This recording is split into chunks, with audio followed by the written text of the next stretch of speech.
বন্ধুরা আজকে আমি লই আইলাম আলপনা যে দিছি উঠানে, তো আলপনার ভিডিও। তো সবাই ওই আলপনা টালপনার ভিডিও, পিঠা পিঠা খাওয়ার, পিঠা বানানির সব ভিডিও দিলাইছে। আর আমি এখন আস্তে আস্তে তোমরা সাথে সব কিছু শেয়ার করবো। আমি সবার মানে লাস্টে ওই সব কিছু শেয়ার করি, কারণ আমি সময়ই পাই না, মানে সময় মতো যে এডিট করিয়া মানে আপলোড করম, তাই মানে আমি আস্তে আস্তে ওই আপলোড করি আর কি। তো আজকে সংক্রান্তি দেখো গেছে গিয়া, সব কিছুই গেছে গিয়া। আর আজকে আমি তোমরা সাথে ওই আলপনার মানে ওইটা শেয়ার করলাম আর কি, আলপনা দেওয়াটা। তো রাত্রেবেলা থেকেও লাগছি বুঝছো বন্ধুরা, কারণ আমার তো আর সময় নাই, আর খুব ইচ্ছা আলপনা খাইতাম বুঝছো। তো রাত্রেবেলার ক্যামেরাম্যান আমার স্বামী, আর স্ট্যান্ডের মধ্যে আর রাখছি না বাবাইরে বুঝছো। রাত্রেবেলা আমার মোবাইলটা দিছি দেখার লাগিয়া দিয়া, আর আমি ওইদিকে মানে আলপনা দেওয়াত লাগলাম। তো বর্মশাইয়া অনেক সাহায্য করছো, তার লেগেও লাগছি। আর ওই যে একটা ডিজাইন দেখা, এটা দিনের বেলা মিটাই লিছি বন্ধুরা। দিনে দেখি এটা একদম সুন্দর লাগে না, এটার লেগে ওই যে মধ্যখানে লাভের মতন কিছুটা এটা আর কি। তো রাত্রেবেলাটা শেষ, আর আই গেলাম আবার দিনের বেলা। তো দিনের বেলা এখানে দেখো তুলসী গাছের নিচে আর কি ওই কিতা আঁকতাম এটা চিন্তা করতে করতে পরে ওইটাই আঁকলাম সিম্পল করিয়া। কারণ তুলসী গাছের নিচে যদি কিছু আঁকাই না মানে কীরকম একটা লাগে না নি, আর মানে সময় নাই বুঝছো। তারাও করিয়া কিতা আলপনা আঁকানি যায়নি। আলপনা আঁকাইতে গেলে একটু সময় লাগে, একটু মানে সময় লইয়া করতে লাগে, তাইলে সুন্দর হয়।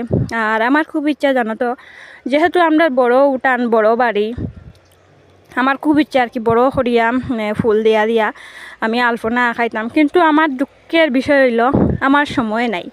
তো একলা মানুষ কিতা করমু আর হও, এটা লাগিয়া মানে সময় করিয়া উঠতে পারি না একলা দেখিয়া। তো ওই সময়টুকুর মধ্যেও আর কি যতটুকু পারছি অতটুকু করছি, আর সময় নাই দেখিয়া আর কিতা করমু। খুব ইচ্ছা আমার, খুব ইচ্ছা যে আমার যখন বড় বাড়ি বড় উঠান আমি বেশি করে আলপনা খাইতাম। একটা তো সময় নাই, আর একটা হইছে গিয়া মানে বাবাইও যন্ত্রণা করে, এটা লইয়াই আমার জীবন। তো বাবাই বড় হইলে পরে গিয়া যদি একটু দুঃখ কমে, কাজ যদি একটু কমে, তো এটাও আশা করিয়া বইয়া রয়েছে যে ছেলে বড় হইলে হয়তো একটু সময় থাকবো, কাজও একটু কমবো, এটাও আর কি। তো সময় পাইছি না, আর সবার মতো সুন্দর করিয়া পারিও না বন্ধুরা, যেটা পারি ওইটাই শেয়ার করছি। এতে আমার কোনো লজ্জা নাই যে আমি সুন্দর করিয়া পারি না, বা আমারটা সুন্দর হয়েছে না তোমরা সাথে শেয়ার করতাম নাই। আমার সুন্দর হোক আর না হোক, আমি তোমরা সাথে সব কিছুই শেয়ার করি, সেটা মানে দুঃখের হোক আর সুখের হোক আর যে কোনো একটা হোক, আমি সব কিছুই তোমরা সাথে শেয়ার করতে চাই। তো এটা দেখো দিনের বেলা ওই যে কইছিলাম মিঠাই লিছি, তো মিঠাইয়া পরে একটা দিছি ডিজাইন, এটা বাঁশের না বুঝছো। তো বাঁশের না দেখা পরে আরেক রকম দিছি, ওই যে দেখো একটা ফেস দিয়া, ওই লাল কালারের ফেসটা দেওয়ার পরে একটু বাসছে। তো যাই হোক বন্ধুরা, এটার মধ্যে কিন্তু আরও সাজানির বাকি রয়েছে বুঝছো, কিন্তু সময়ের অভাবে আর সাজাইতে পারলাম না। এটাও আমার খুব দুঃখ লাগছে বুঝছো, এখানে যে আমার এত সময় নাই, মানে এত হাজখানে যে আমারে ভগবানে দিলা, এটাও আর কি আমার দুঃখ। তো যাই হোক, ওই যে মানে যেটা সাজাইছি ওইটাই তোমরা সাথে শেয়ার করলাম।